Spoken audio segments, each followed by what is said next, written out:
আসসালামু আলাইকুম, শুভ সকাল। আশা করি সবাই ভালো আছেন। চলে আসলাম নিজের জমিতে লাগানো বিধান ২৯ কাটার জন্য। শ্রমিক ভাইয়েরা ধান কাটতেছে, ফলন বেশ ভালো হয়েছে। এবছর আমি নিজের প্রায় ২০০% জমিতে বিধান ২৯ লাগিয়েছি। আমাকে অনেকে রিকোয়েস্ট করছে জমিতে কীরকম ধান হলো তার একটা ভিডিও দিতে, তাই আজকে আমি বিস্তারিত জানাবো।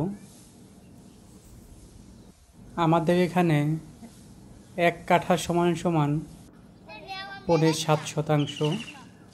আমার প্রতি কাঠায় ধান হয়েছে ৪.৫ মণ করে ধান হয়েছে প্রতি কাঠায়। আমি হিসাব করে দেখেছি প্রতি কাঠায় আমার যে টাকা খরচ হয়েছে, এখন ধানের মন চলে ৯০০ টাকা করে। সেই হিসাবে ৯০০ টাকা করে যদি আমি ধান বিক্রি করি, আমার ১ টাকাও লাভ হবে না, সমান সমান থাকবে। লাভ না হওয়ার কারণ আমি নিজে করতে পারি না, সব শ্রমিক দিয়ে করানো লাগে, তাই লাভের মুখ দেখাটা কঠিন। তাই আমি চিন্তা করছি ধান স্টক করব, দাম যখন একটু বৃদ্ধি পাবে তখন বিক্রি করব। দাম বৃদ্ধি পাবে যখন, তখন যদি বিক্রি না করি আমার কোনো রকমই লাভ হবে না। তাই আমরা নিজেরা